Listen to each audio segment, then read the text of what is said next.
Je suis Laurence Bergugna, professeure des universités en sciences de l'éducation à l'Université de Bordeaux. Ce livre sur les professionnels face à la pandémie, un devoir de mémoire, est né de mon admiration pour ces professionnels qui étaient sur le terrain en pleine pandémie, alors que moi j'étais confinée, à l'abri dans mes murs. Considérés comme des héros d'un quotidien chamboulé et devenu dangereux pour certains, ils méritaient bien qu'on retienne pour l'histoire, la grande, le rôle qu'ils avaient joué dans ce moment sidérant de mars 2020.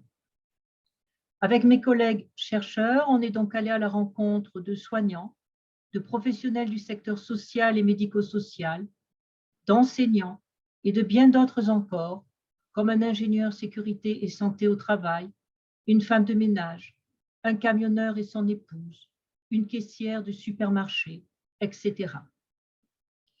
Pour saisir au plus près de leur réalité leurs expériences de travail, et sans oublier les étudiants pris entre le milieu familial, universitaire et professionnel pour certains.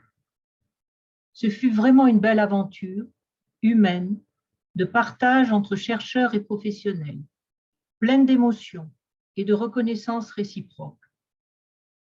Cette recherche collaborative dura une bonne année, de mars 2020 à juin 2021, parce que nous avons voulu prendre le temps de la collaboration, dans des allers-retours et un suivi dans la durée de ces témoignages qui nous ont demandé une écoute très attentive et sensible de ces professionnels. Ce livre raconte donc comment ils ont fait face, ce qu'ils ont inventé pour s'adapter aux situations bouleversées et souvent bouleversantes, seuls ou à plusieurs, formant aussi des collectifs solidaires.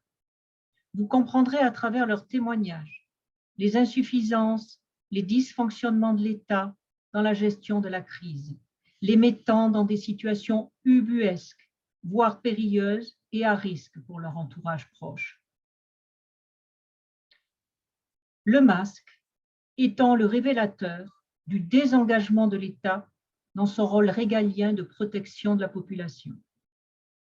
De même, vous découvrirez comment le Conseil de défense sanitaire préféra une alliance politico-scientifique au détriment d'une démocratie sanitaire. Enfin, vous pourrez partager avec eux, en lisant ce livre, leurs espoirs et leurs projections, leurs émotions contrastées, comme la peur et la colère, mais la joie aussi, de voir par exemple la guérison d'un patient en réanimation. À travers cette recherche collaborative, nous espérons donc avoir honoré ce devoir de mémoire qui ouvre à la fin du livre sur une conclusion et un épilogue prospectif invitant à penser demain en termes plus humains.